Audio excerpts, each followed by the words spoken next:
Hey, this is Chuck, and you are listening to Fans with Bands, the podcast where we talk to the fans and the bands they dig about life, music, and whatever the hell else we want to talk about. Today on Fans with Bands, we are talking to Electric Huldra. Check it out. Yeah, see, I love that now because it tells me recording in progress, and you get this woman saying it. It's nice. So, hey, this is Chuck with Fans with Bands, and I am talking to Dominic, Troy, and Bobby of Electric Huldra. How you guys doing, man? Hey, Chuck. Hey. What's happening, man? Awesome. And we've got Anthony, Johnny, Adam, and looks like Audrey and Lexi are still having some problems connecting, but how's everybody else doing? So far, so good. Excellent. Excellent. Fantastic. Thumbs up from Anthony. Nice. That guy's a legend. Fucking legend. If you guys don't know who that dude is, you can't see him. I can see him, so I know who it is. And I'm sorry I'm stealing your guys' thunder, but this guy's fucking in Midas. He was in Bison Machine, which was like, I think I met those dudes just a little bit before Electric Huldra at Fuzz Fest, but spectacular band. So anyway, but Electric Huldra. So you dudes, I think it was, oh fuck, I think it was more than 4 years ago because we've lost 2 years because of pandemic. But I think it was maybe 6 years going when I first saw you guys at Fuzz Fest. You were on that kind of like the side corner stage thing going, and I was just blown away the power, the energy of your band, and it was just fantastic. So first thing I want to know is, like, how did you guys get together? How did the band form? So yeah, thanks. Yeah, I think it was Fuzz Fest. We had Adam runs the sound for Fuzz Fest. He was doing our, and it was that corner stage was rad because you like just have like a ton of people all around you. Yeah, just on the floor. Yeah, on the floor. That's super rad. In the face. Yeah. It was. I like playing the floor. Yeah. But anyways, yeah. So TJ and I have been playing music together since 2011. 2011, yeah. 2011. We met in college, and we started playing together in this real shitty cover band. And it wasn't real shitty. it was kind of shitty. We'll say kind of shitty, like whatever. Standard amount of shit. It was as good as a cover band can get, Yeah. And and him and I had always wanted to do more than just do cover band stuff. Yeah. Nothing wrong with cover bands. Like, you got to start somewhere, but like, and the other guys in the band just didn't really want to put in the time. So like TJ and I had started writing some stuff together. I don't know. And in that was like 2015. Yeah. So in like 2015, we were writing stuff, and also kind of over other people. So we were like trying to do figure out what we could do with like the minimal amount of people, and we just tried. Then I had met Dom through some mutual friends, and I saw him play just this little weird show thing that I was also playing with some other people on, and Dom was just like crushing the drums. Like, it was just like all this power, and I was like, yeah, we need that. That's like the missing piece to this band.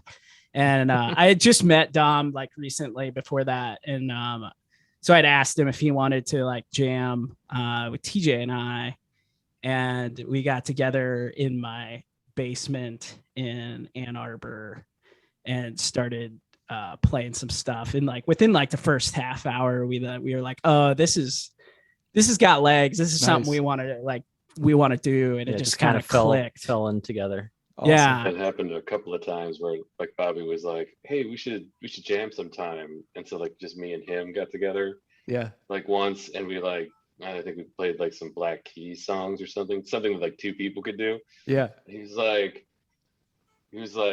"Hey, I got this other friend. I think that we should like Force him to play bass. Yeah. that was whenever, TJ, we were like, yeah, dude, you can just like do that, split your signal thing and play guitar still. But like he's slowly just moved to bass. He actually owns 2 basses now. Yeah, it's now a thing that's going to be the future. That was a question actually. That was where I was going to go next. Is like, so how did you? It was just out of necessity, like because it's cool. It was out of necessity and refusal, I would say, to be a bass player. It's like, plus I had all the guitar gear and stuff, and I had an extra amp laying around, and so we kind of Frankenstein this rig together for me to play with splitting my signal and dropping one an octave and getting some low tones out of it. And it worked out, and it's been working out ever since, and it sounds really cool, and it really gives like a full band vibe to our setup, like a full with a rhythm guitar, playing a lot, fills it out. Yeah. But now we're moving into more just traditional 3-piece band guitar drums territory. The traditional power trio. Yeah. And it gives it that has its whole envelope of things you can do. And hell yeah! I mean, look at what Rush did with fucking exactly 3 guys. Look what there's a lot of good ones. Yeah. And so we're working with that. Cool, because I think you had the bass at the show with Distilled Tongues over there. Yeah, and Hamtramck. Yeah, Hamtramck. Yeah, for the ZZ Top cover, right? Yep. Nice. And then we play one of our? I don't know if we played one of our own. We played. So we have a newer We song. played ZZ Top, and then we played Rock Bottom. Yeah.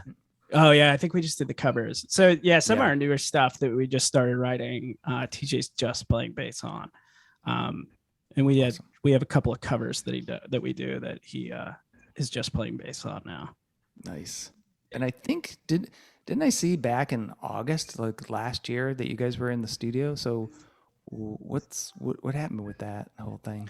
What did happen with that?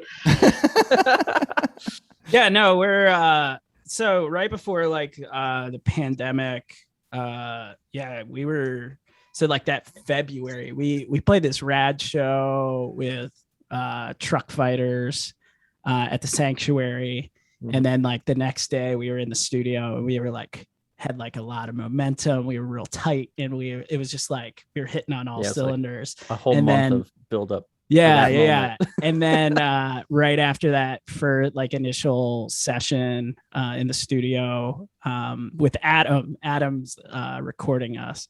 Oh, cool. And mixing our record as we speak. We're kind of in mixing hell right now, but anyway, he's working on it right now. Awesome. Yeah, it was.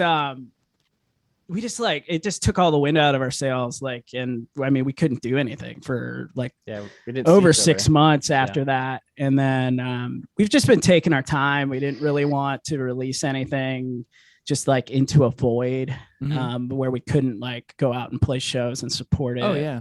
Yeah. And now we're back at playing some shows, and we're just trying to put out the best thing that we can. So we're about to send it out to mastering, but doing some fine tweaks here and there. So I'm really hoping we can put this thing out by the end of the year. Awesome. But now we'll see what happens. What are you thinking as far as media? Are you gonna do vinyl? Or, I mean, I know that's kind of a stretch sometimes. So I think right now we're gonna do a cassette. Nice. Yeah. So we'll put it out digitally, but we'll have a cassette, and so starting to work on that. One of my a buddy of mine, Tony Caparuso, did some artwork for it, and so cool. We're gonna get that going here whenever we get the music out to mastering. But yeah, no, it looks sweet. The record sounds rad. Nice. We had somebody come in and play some keys on a couple of tracks. All and right. so it's gonna be real cool. We just need to get it out. Well, Chuck, you're an Ann Arbor native, right? Yeah. So, do you know the band Tokyo Sex Whale? No, I don't. Oh, Lord. they were like a psychedelic experimental surf rock band. Oh, cool. And the keyboard player is a guy named Matt Wilkin. Oh, And he's the one who. I who have did the heard keys his on that. name. I have heard. Yeah. Matt's rad. He did some really cool shit for the record. And, Awesome. Yeah. Put some Tokyo sex whale noises. Yeah, on there. yeah. Nice. There's, it's pretty cool. We're pretty stoked on what he did because it was like we wanted to add some color, like without like, we are a 3-piece, so like there's a fine line between like introducing another member to the band and Right. like adding color to your record, right? And Yep. he did a really good job. Mhm. So we're pretty stoked on that. You guys Awesome. talking about Matt Wilkin from Mellified Man? I know that guy. Oh, shit. That's a name I haven't heard in a while. Awesome. Well, Mellified Man's one of Adam's projects. He was in that band for a while. excellent. Well, Fans with Bands isn't just about me talking to you guys. It's also about letting your fans get in there. And we've got Johnny. We've got, I'm going to butcher your name. Is it Audrey? It's Audrey. Audrey. It just says Audrey. It says Audrey. Yeah. Today's a calamity of errors, but I got the Zoom to work on my phone, and I realized the last time I did a Zoom call, absolutely with my family. So and it came up, and I was like, you know what? I surrender. I'm surrendering to today. Odd to this, but it's Audrey. Hey, how's it going? All right. So there's Johnny, Audrey, Adam, who's he's almost part of the band now because he's doing all this work for you guys. So I'm gonna call him Fan Band, and then we've got Nick, who I'm guessing is some kind of relation here. Yeah. I'm Bobby's little brother. And All right. Official media manager of the band. Awesome. Yeah, he runs our social media because he works for Facebook and gets free ads. No so, shit. We get like I need to become friends with this guy. right. So he by default he's just our social media manager. That's awesome. And he also we get really expensive ads for free, so it's super rad. Thanks, Facebook and Nick. Thank you, Mark Zuckerberg. Yeah, thank you. Very cool. Very cool. Very cool. He's sponsoring, an up and coming band. I think that's fabulous. That could be a huge write up for him. So there you go. Definitely. And I even get to post a few memes and goof on TJ a little bit. So Awesome. It's all good. Awesome. We all do it. That's cool. Unofficial member of the band. Yeah. So I want to open it up to the rest of you guys. You guys got questions for these guys? You probably know them really well, but if you do, throw it out there. Shoot, Dodge. Oh yeah, I want to know more about the cassette. Why you guys picked the cassette? Okay. So I mean, honestly, in the way things are right now with like just like music distribution in itself, you can't make money from streaming services at all, like just period. Like and that's generally how people can consume music anymore, right? And but we think that there's still some value in having like a physical item that you can sell at a show, or that like people can have that's like, gives you a glimpse into that band. Like I love cassettes and vinyl. They're really kind of the same thing where it's like having something physical that like has like that band's artwork or and then like all of the like the gatefolds and like even with cassettes, like the stuff that you can open up and look at. There's something like to be said about like having that. And so we just want to have something that we can like sell to people, and that they can have something physical to hold and own. And, even if they don't actually use a cassette, there's like a download code or whatever, that you're buying too. Yeah, it's got that That's- kind of old school vibe like a vinyl Sure. does, you know? Yeah, absolutely. You know, Although there's like T-shirt people and vinyl people. There's also cassette people. Yeah. I've been seeing it more and more, Nice, yeah. and I'm Yeah. thinking like, Sure. shit, I got to get. Well, so I have a bunch of cassettes, and I don't have a cassette player anymore, and so I need to rectify It's this. time. Yeah, it is because I'm gonna have to have this. I like the idea of a physical product Yeah. and it not being a CD because I mean I like CDs, but then I gotta rip it off the CD to get it digitally, and I could just get it digitally and have if I could have a cassette or an album, boom, perfect. So It looks like our buds in Slumlord Radio Slumlord, joined. yeah. Yeah. Look at these guys. the Swedes. White zombie. Yeah. What's up, dudes? You looking good, Bobby. What's up? You guys just did the hell is it? Burning Turf? Burning Yeah. Turf. Yeah. Yeah. Yeah. Yeah, with those guys, with the Slumlord guys. You should have seen these dudes. They were animals. Yeah. Like They were. they had tearing it that up. crowd going, The man. turf was burned. Yeah. Hell yeah. Hell It yeah. sure was. Awesome. We all slept in the same tent, Chuck.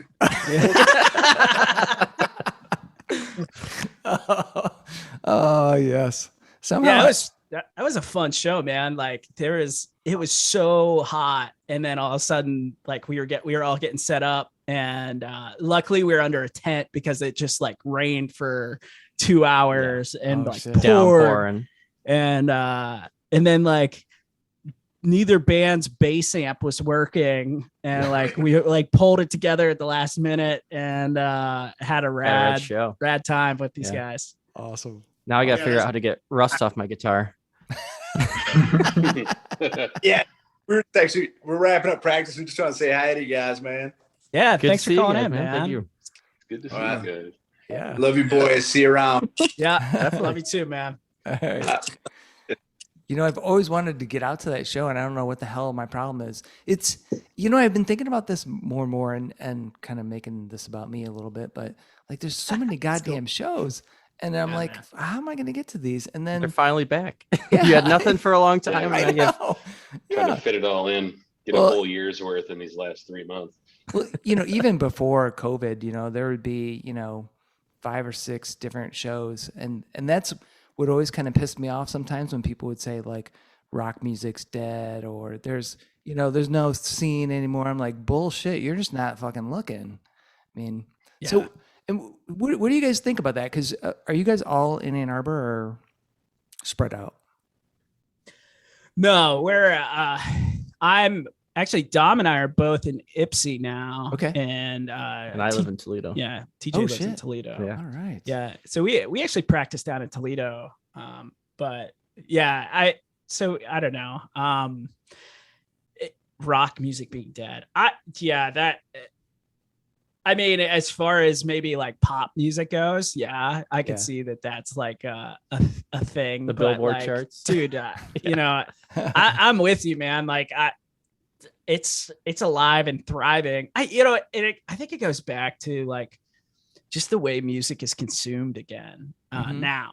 Yeah. Like it's not like it was in like the 70s or 80s. Like now it's like it's making music has become so accessible that like you're inundated with bands, right? Yeah. And like the way that music is consumed, like there's no money in it anymore, so you don't True. have these huge bands like Metallica. There's never going to be another Metallica, like Yeah. that's just not a thing anymore. And so you have like, instead of like this one place that's feeding you music, you have all of these different fractured like pockets of music.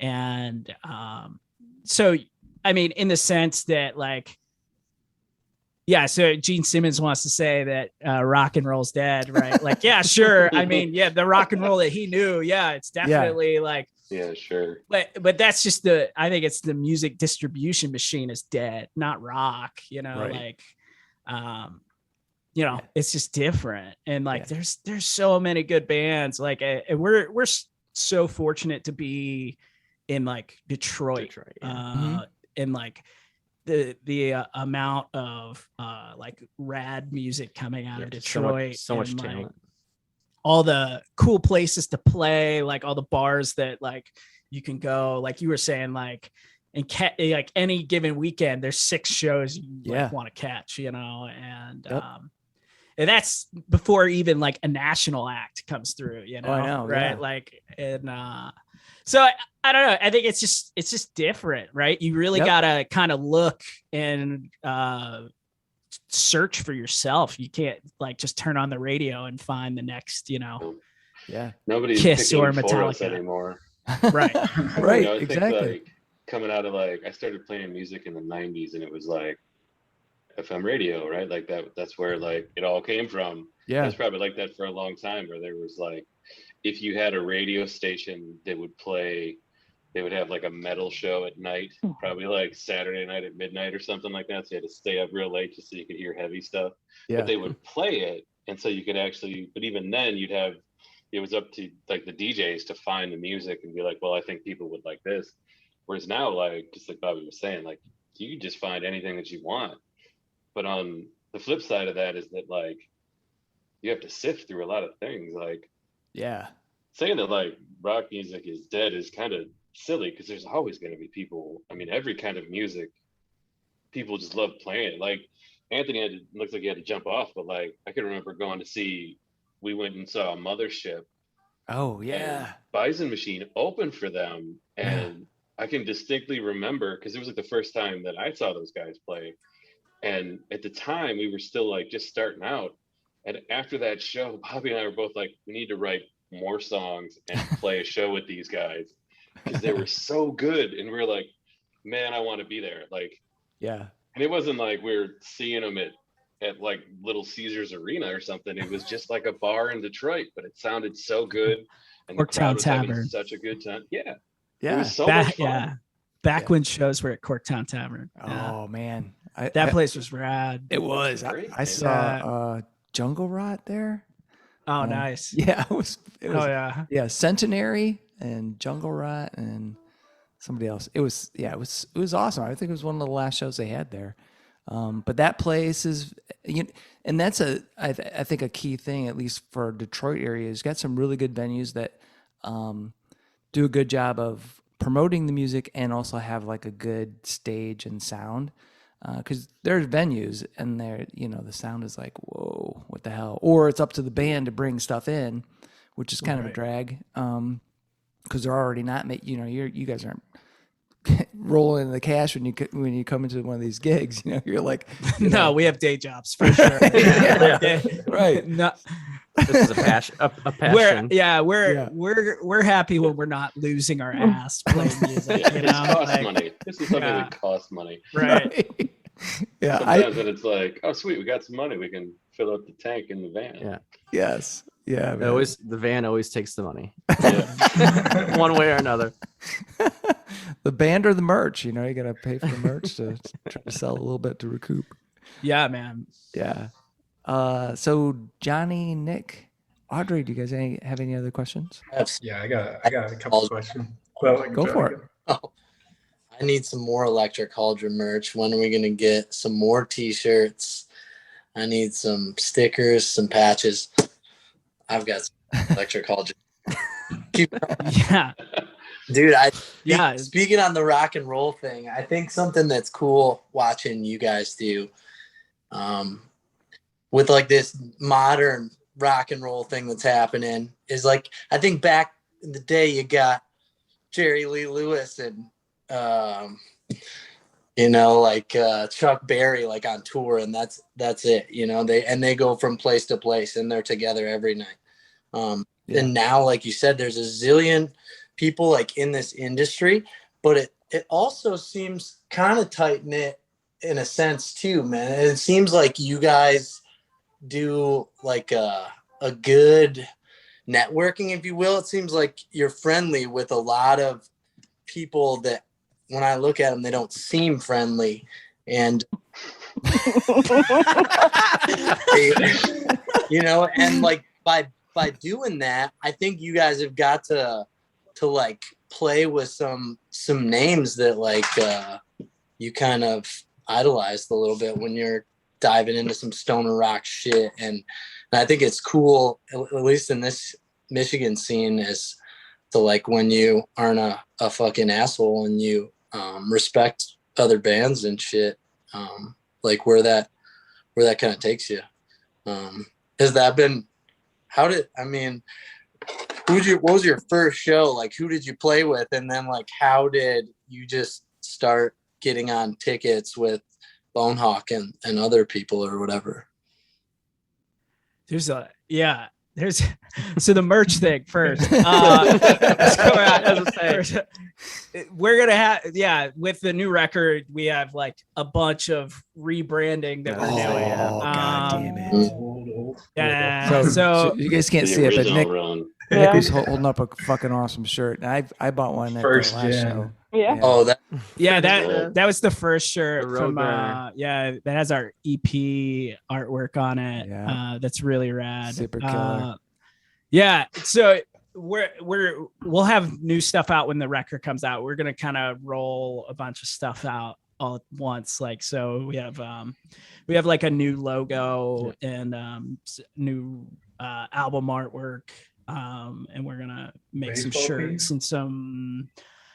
Actually, baseball tees have not sold real well. Yeah, that's a tough one. I bought a couple, but I don't really wear them. People, Everyone wants a everyone baseball tee, wants $10. you to sell them, but no one wants to buy them. Yeah. I know, right? Johnny say term in the Right. sleeveless. So so new stuff will come out when we get the record going. But then I wanted to throw out this. You were talking about how we've got to play with some like cool bands, and I think like one of those really cool moments for me personally I know was it's- I'm trying to remember the band. It was one of Mario Lawley's bands, and Mario is like the Yawning Man. Yawning Man. Yeah. I kept thinking Fatso Jetson, but that's just another one of his bands. So Mario is like, if you're not familiar, he's like, he is the guy that like created the desert scene. Like his band Across the River, like they were the ones that did like the first generator parties out in the desert. And That's awesome. So we played with Mario, and it was insane. Like just getting to meet Mario Lawley, like, and like being, for me personally, like really influenced by like bands he was either in or he influenced himself, and like, there, without Mario, there's no Queens of the Stone Age. There's no like, there's no Brant Bjork. There's no Caius. There's no like, there's none of that stuff. Right. And,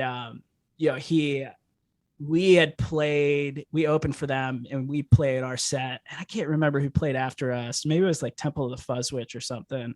But during their set, I was standing there watching them, and Mario came up behind me and like put his arm around me and was like, "Hey man, you guys were rad."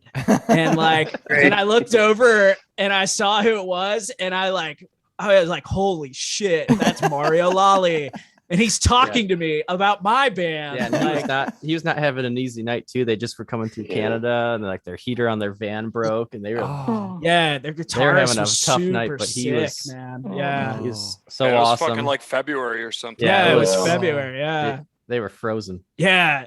So like for me, that moment was like huge. That was like one of those moments where you get to like meet like one of your idols and they're talking to you about your music, and whether or not he like genuinely liked it, like whatever, like I don't even care. The fact that he like came up and said that, like, and was really cool. And and then as far as, I don't even know Johnny's long-ended question. I think it just comes down to like just respect. Like I think everyone that goes to these shows, and that's where the real rock and roll scene is now. It's like people who go to the shows that are local and are always going to them. There's just like a mutual respect between everyone, And so, like you said, we're talking to people that I don't know how you phrased it, but that scared you or something like that. Yeah. But there's some scary looking motherfuckers. Yeah, but everyone is. I don't think we've had a bad experience playing local in Detroit. That's not exactly true. Well, I'd say the majority of my experiences, everything I remember, there's no bad memories, and it's always been great people. That's for like at this, like we were talking earlier, just joking around about how like you don't make money exactly doing this, but like we don't really understand why you would spend a lot of time working on like something like a creative project and then take it out into the world to show people, and then just be shitty to everyone you meet. Like, oh right. Because sometimes like you go and because we're all playing in the same bars and clubs and stuff, and like the Slumlord Radio guys just jumping on for 1 second just to say what's up. Like we had such a great time with them at Burning Turf. Like we hung out until whatever 4 o'clock in the morning. Like they're just good dudes, and it's like we're real like. We show up early to every show. Like we can't, it's like in spite of ourselves, we're there at like 7 o'clock waiting for the people to show up and open the bar. Cause we just like, we don't want anyone to be like, oh man, those guys were, like they showed up late, or they were like, they rolled in for set and rolled out. Yeah. We don't ever do it. We stay the whole night and watch all the bands, because just like, man, they worked just as hard at this, as we did. And it really makes it, I mean, playing music is great. There's kind of like nothing, like in my experience, was like nothing quite like it. But man, if you're not like hanging out with like the other bands and like the people and stuff, like you're missing so much. Like, it's such a cool thing to just, you bump into these people that are like so different from you, but like you've got this thing that connects you. That's, I think that's probably what, like how scenes come together, is like just people were like, man, like I don't hang out with a lot of these guys, but like every time I'm anywhere in Detroit at a show, I see Rob Cedar, and I'm like, bro! Yes. That dude is everywhere. Yeah, he is. Yeah, he's awesome. And he is awesome. He is. Yeah, hell he's a super cool dude. He's, he even like sometimes like, I'll go to a show, like a toe cutter show, or when he was in Lava. He's like, he's handing me 20s. He's like, hey man, thanks for taking pictures. I'm like, dude, you don't have to fucking pay me. Right. It was just like, fucking, hey, this guy. But, Dom, I think you were on a key point, is that authenticity of the band. Like, so playing music you love and having passion about it, but then also having a passion for the other bands that you're there with. So you may not necessarily like totally dig some vibes of certain bands you're jamming with, but in total, I think you get like, at least I've seen in shows that I've seen you guys at, and other like local kind of stoner rock, that kind of that Fuzz Fest kind of, circle of bands. There's definitely that camaraderie, that mutual respect, and that authenticity, I think, that comes through. So anyway, definitely. There's Chuck's 2 cents. No, I completely agree with you, man. Like we've always had good interaction. We haven't had the best shows always, but like that just goes for anybody that's played music, right? We've always had good interactions with other like Detroit bands, like or Detroit. I'm doing the Southeast Michigan. Right, Southeast Michigan band. Even bands, Southern Michigan, I guess, because Slumlord's from Grand Rapids, so there you go. Yeah, and those dudes are everywhere, man. Yeah, they get those. That's awesome, man. Yeah, they are. They're rad. So Johnny, Audrey, Nick, you guys got any other questions? I got a question. I got a question for TJ and Bobby, the guitar guys in the band. So who is your greatest guitar influence, and why is it me?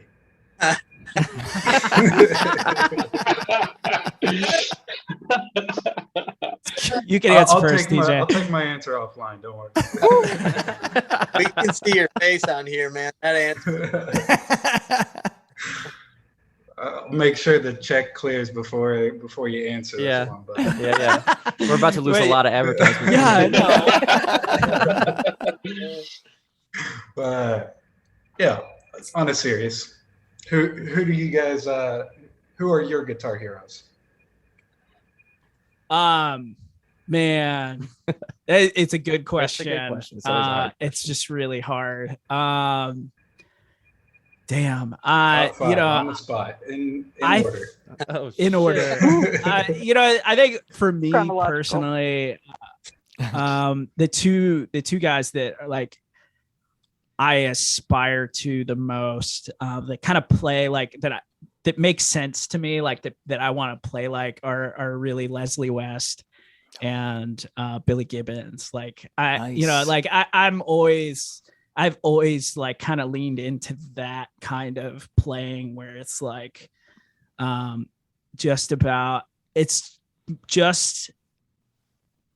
about as much about what you are playing as what you aren't playing. And like the you know, Billy Gibbons and Leslie West both can hang on a note and play one fucking note, and it has so much, they're saying so much in that like or they'll do like they're, you know, hanging out in these like very simple pentatonic or blues runs and stuff, and like saying so much and doing so, you know. And I really aspire to that kind of playing, you know. And then they just both have incredible tone. Also come from two killer 3-piece bands, I'll just point out. Off the top of my head, those two. I mean, there's so many guys that have influenced me over the years too. So yeah, for me, I guess the most influential has always been, and I mean, always has been. I mean, it's the reason I started playing guitar was Matt Bellamy from Muse.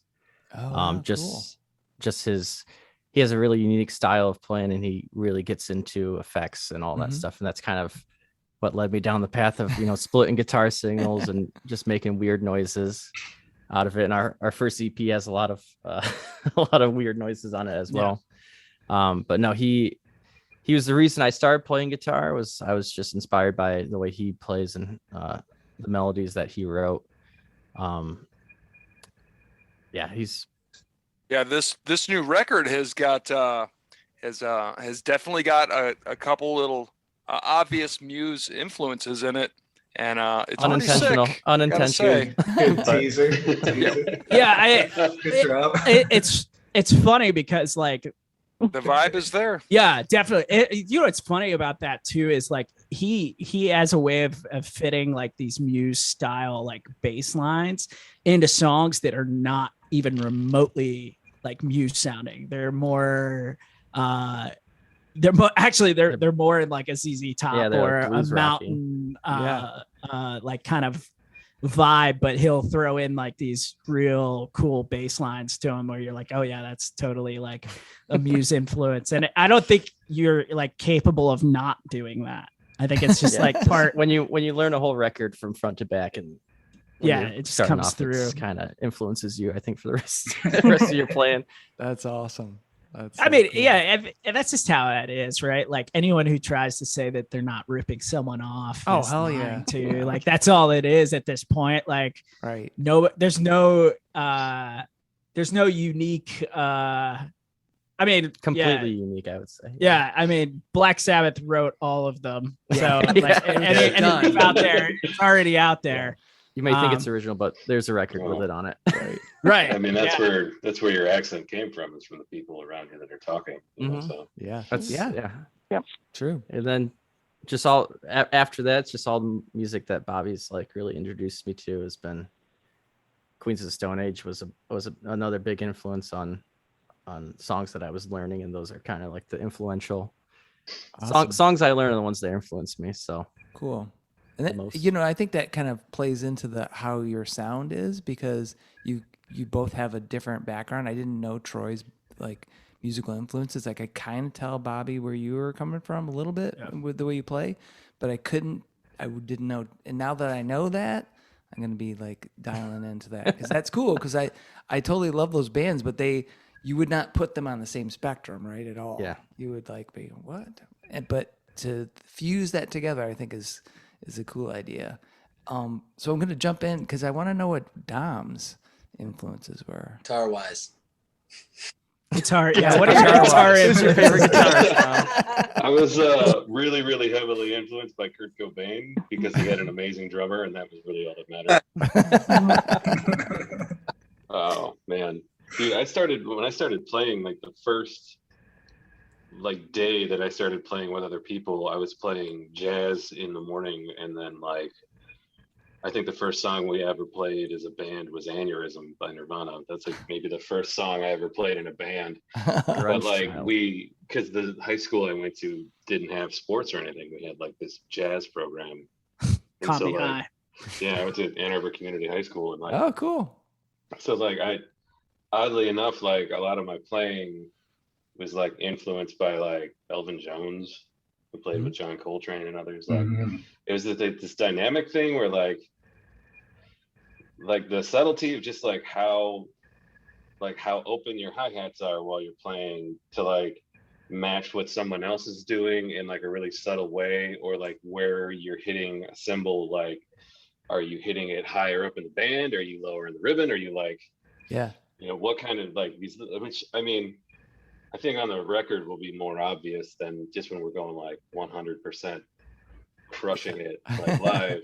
Right. But I mean I think probably like when I was younger, like Vinnie Paul Abbott from Pantera sounded like the heaviest thing I'd ever heard. It was crazy because like I knew, like I think the earliest like bands that I really loved were like Nine Inch Nails and like really heavy stuff, and like Vinnie Paul was like, he had such this amazing fat sound, but like it was so musical, and like he just so like he grooved so hard, even though it was like the meanest shit.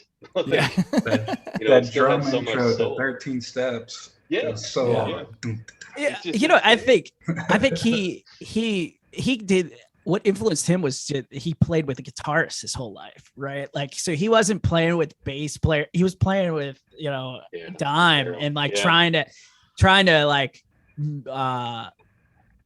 match musically what he was doing with the guitar on drums. And like, actually, I think that's something that Dom brings to the table that I like in his playing is like, he's not just keeping time. He's like paying attention to what we're playing and trying to like follow what's happening in the music with like with the way he plays, and that was something that I like keyed into pretty early on with his playing that I really dig.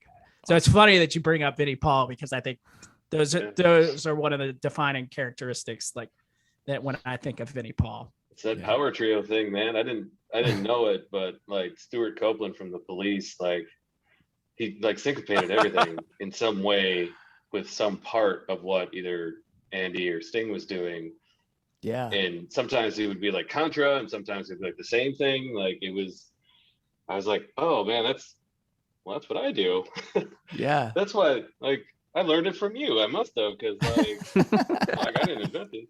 I can remember being like 15 and listening to like the first Deftones record, and then like the second Deftones record come out, and it was a lot more like moody.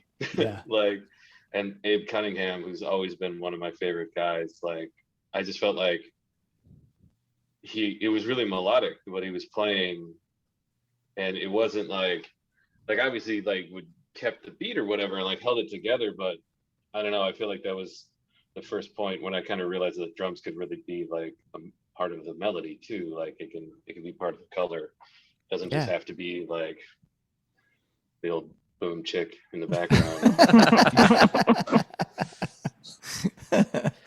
Awesome. So Johnny, Audrey, Nick, Adam, you guys got any questions?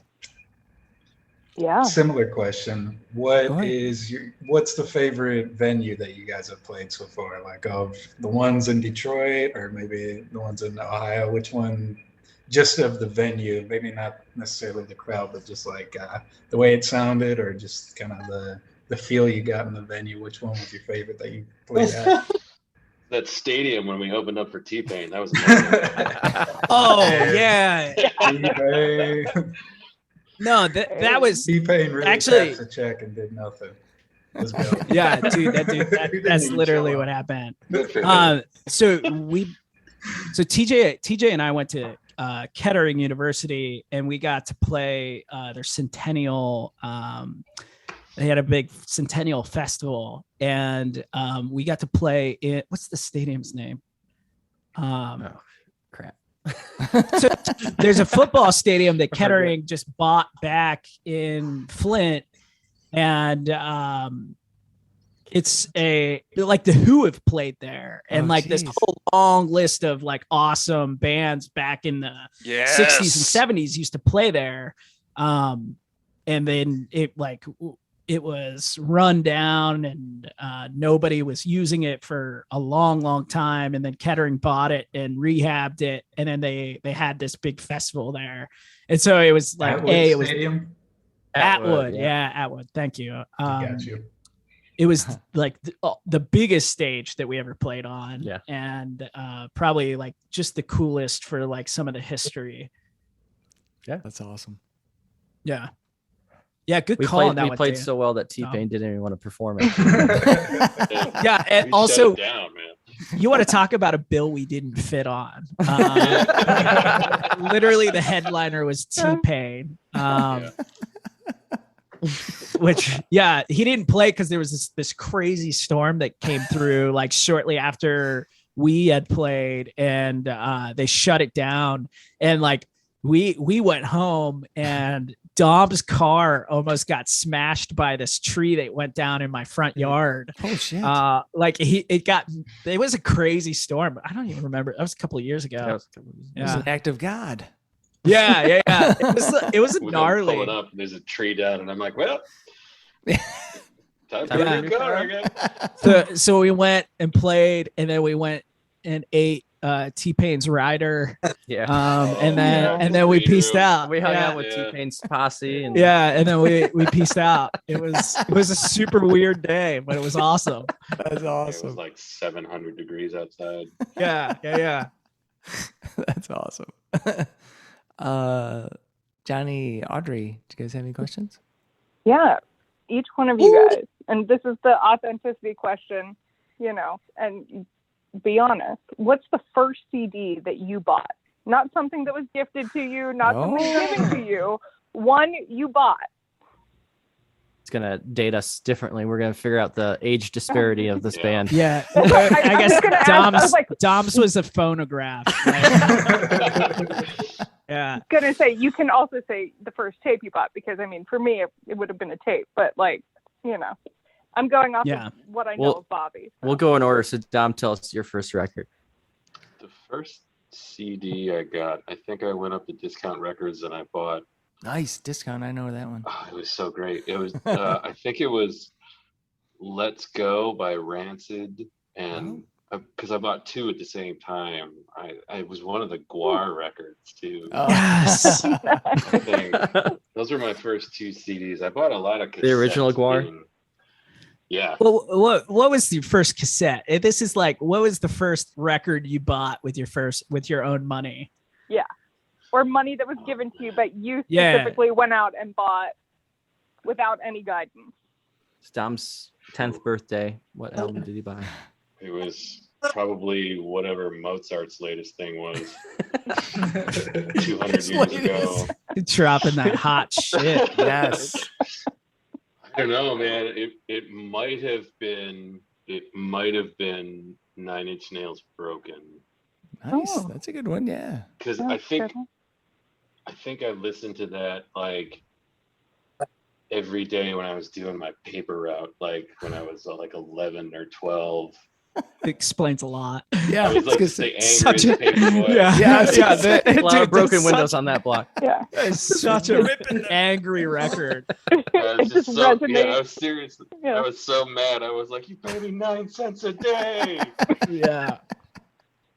How's an It's a 11-year-old supposed to feed his kids on Yeah. salary?" Broken has some of the best 9 Inch Nails songs there are, though. Like Dom and I talk about this frequently, how much we love that EP. It's so good. Awesome. For me, the first CD I ever bought was Stone Temple Pilots' Tiny Music, right whenever it came out.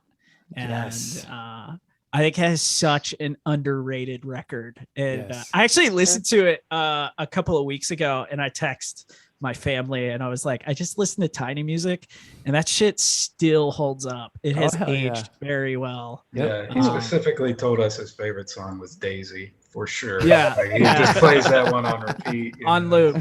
Yeah. Yeah. Yes. Yes.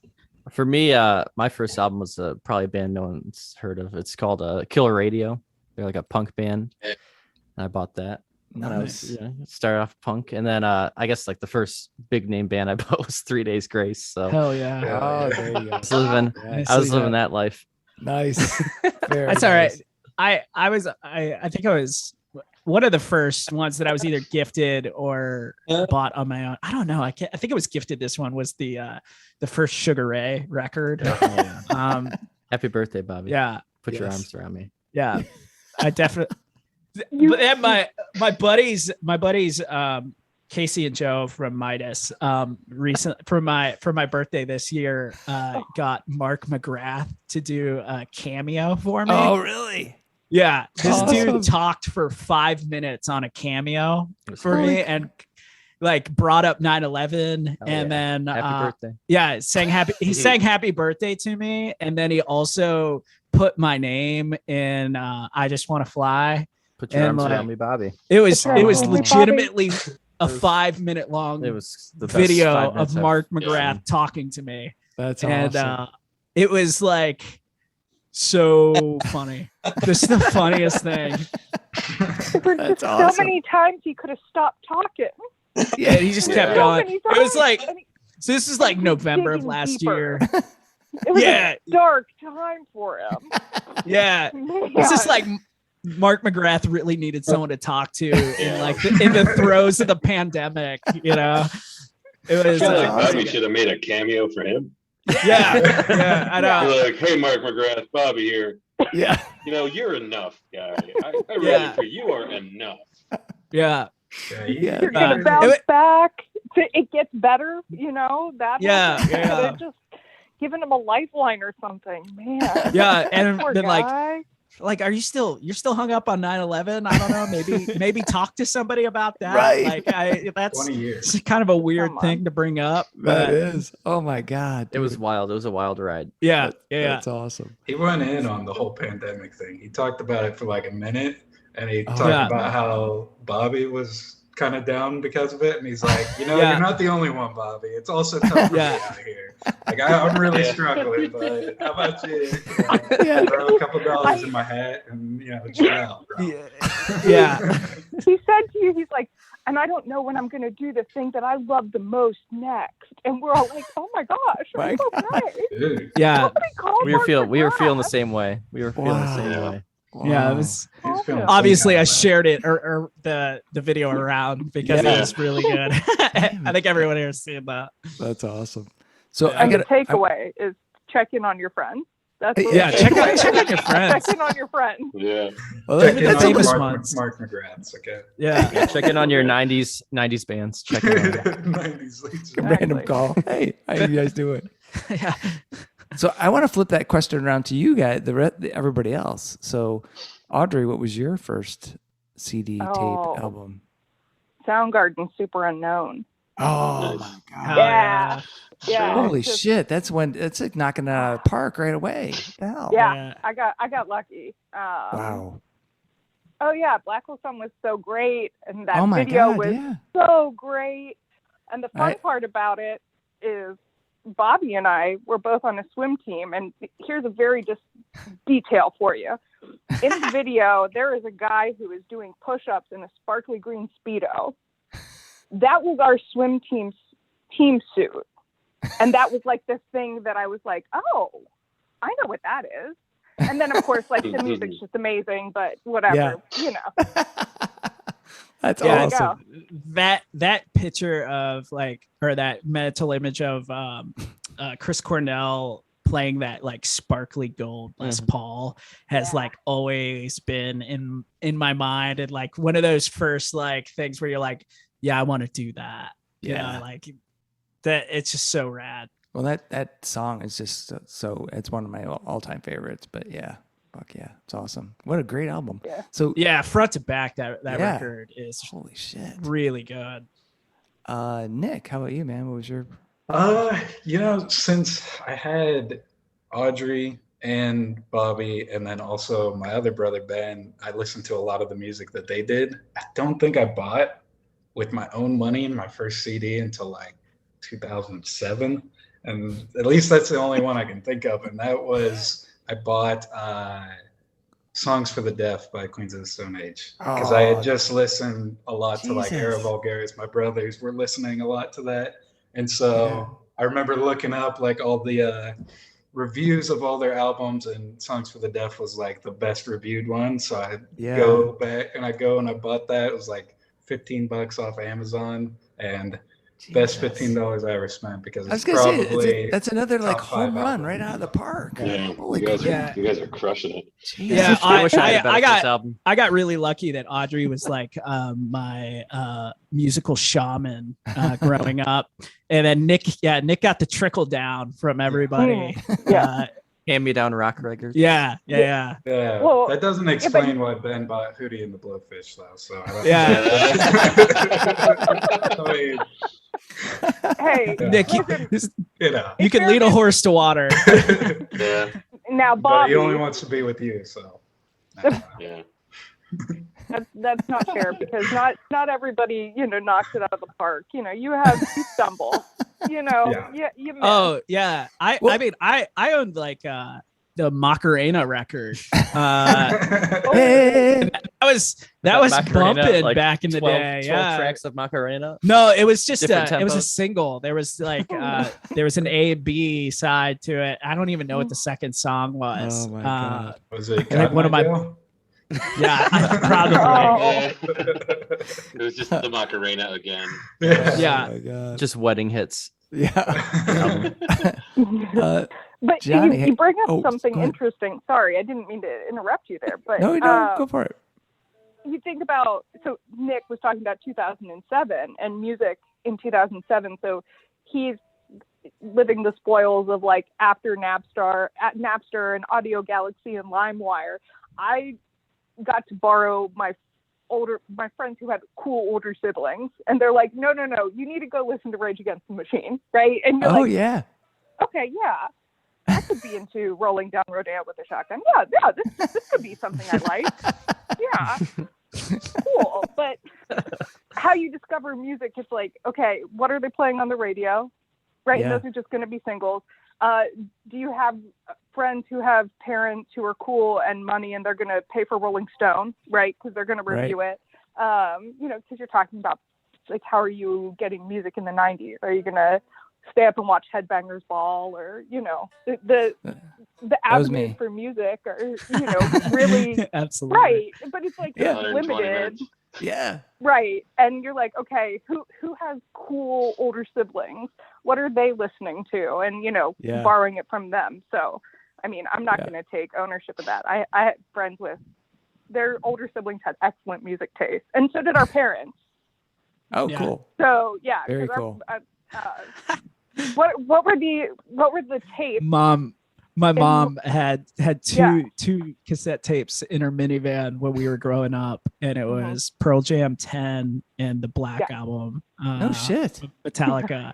And like my mom's listening to this. She has 5 kids, and she's like rolling around in her minivan listening to Pearl Jam. Holy crap. It was reminds me of my dad's mixtapes. Yeah. Oh, TJ's dad has this fucking what? Well, I guess it's your Trans Am 77 Trans Am. Oh, and it's got the cassette deck in it. It's got like the Galaxy or something airbrushed on the back of it. Yeah, it's got Thunderstorm airbrushed. Airbrushed on the back of it, and it's got side pipes, and like this thing's bitching, and then like it has all of his dad's old mixtapes in it, and they're like the fucking adventures. Oh my god, it's like Metallica, Steely Dan. Ooh. I think that's it. I think Yeah, that's the there's only 90s thing. Metallica. That's the only things that are on it. Or 90s Metallica. So now we know why they want to release it as a cassette. Right. TJ can go Got it. cruising in his Trans Exactly. Am. Right. Dude. Now, it's all come Dude. out. We're definitely gonna put a whole bunch of Steely Dan songs on our album. Perfect. Not like A lot of- covers, like actual Just- Steely yeah. Dan. Just Steely Dan. Yes.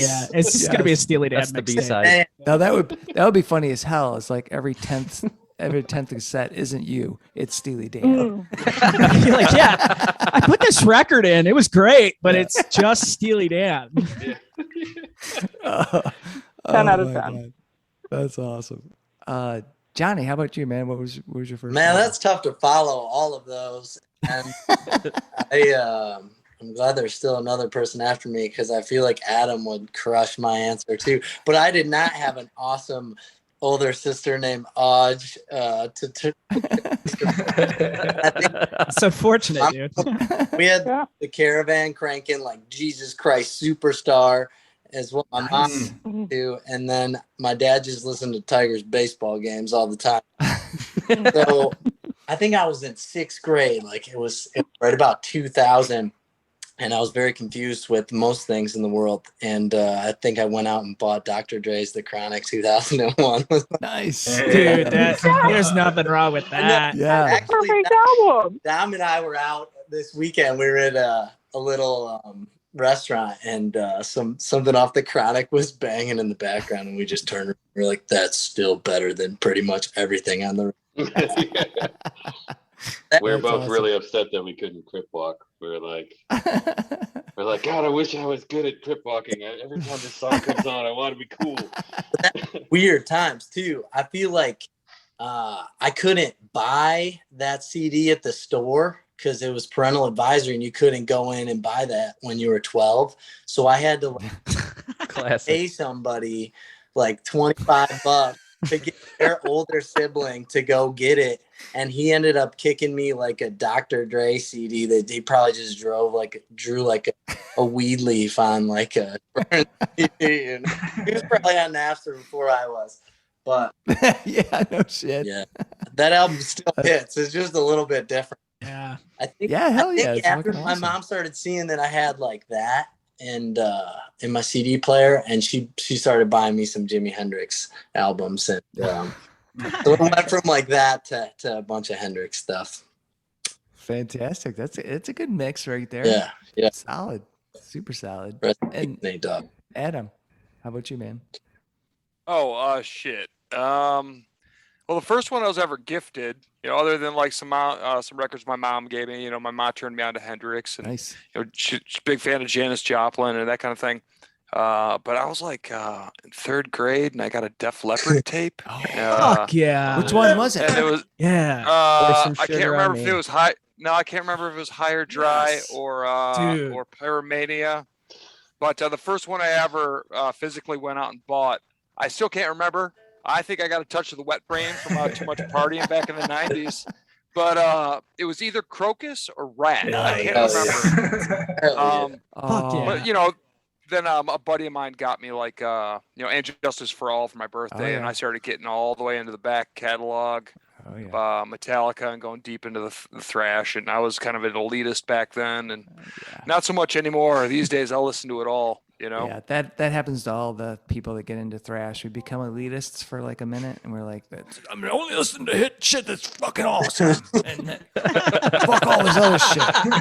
And then you kind of go, oh well, maybe you shouldn't be such an asshole about it, and like, because I would be like, I'd go to parties and like they'd be playing like, and it's music that I could sort of like, but they'd be playing some fucking shit. I'm like, fuck this.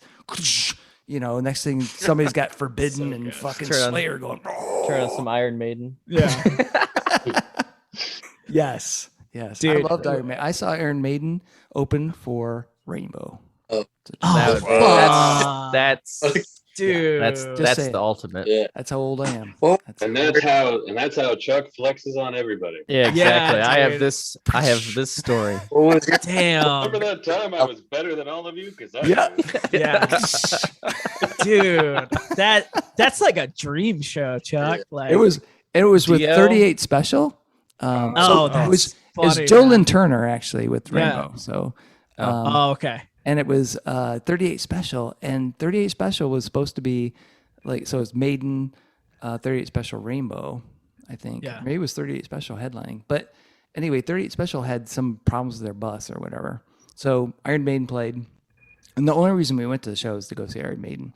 And Yeah. then we wanted to see Rainbow, because Richie Blackmore, and 38 Special didn't show. We're like, yes, This is better. ideal. Even better. Where was that at? I do actually like 38 Special, a few tunes, but I was like, at that time, again, the elitist, you're like, it's only Iron Maiden, Judas Priest, and whatever. So that was at Kobo. Oh, wow. Oh, nice. Yeah. It was, That's wild. 83, or it was Number of the Beast. Okay. Yeah, it was fantastic. And then I saw Maiden open for Priest. Yeah. That was, oh my God. That's the ultimate. Yeah, I remember it. I was 13 years old. We got free box tickets at the Palace, and my first concert was Anthrax opening up for Iron Maiden. And dude, it was, I was there. It was, yeah. And it was over for me. Oh my It God. was over for me. So, a little funny story there. So we were down like, I don't know, 15 rows back from the stage, down in the floor, and they had all these seats, that was like, they were wired together, and Anthrax started playing. So we started a mosh pit down there. We tore the seats apart. And all my friends. So we got, like, security came in, because we're, and during Indians, for Anthrax, and you just getting crazy, and all my buddies got kicked out. And they come to me and they go, were you one of those guys? I go, no. So I ended up being able to stay in, and they're all like, fuck you, because they missed seeing Maiden. And I think it was Power Slaves, wasn't it? I think so, yeah. Power Slave's such a good record. Yeah, Jesus. Yeah, I saw them right before the pandemic. Like the summer before the pandemic, I saw Iron Maiden, and they still kick ass. Oh like, yeah, we were so close, and Bruce had like these fucking flamethrower things that he was like wearing on his arms. We were like close enough that you could feel like the heat off the flamethrowers. Their stage shows gnarly. Yeah. They're so good, man. Yeah, it's only gotten better. Yeah. Well, guys, we're about out of time. I've got just one last question for all you guys. It's the pivotal fans with bands, divisive question. Breaks families apart, causes family divisions. I think wars have been started because of this. Pineapple or no pineapple on pizza? Oh.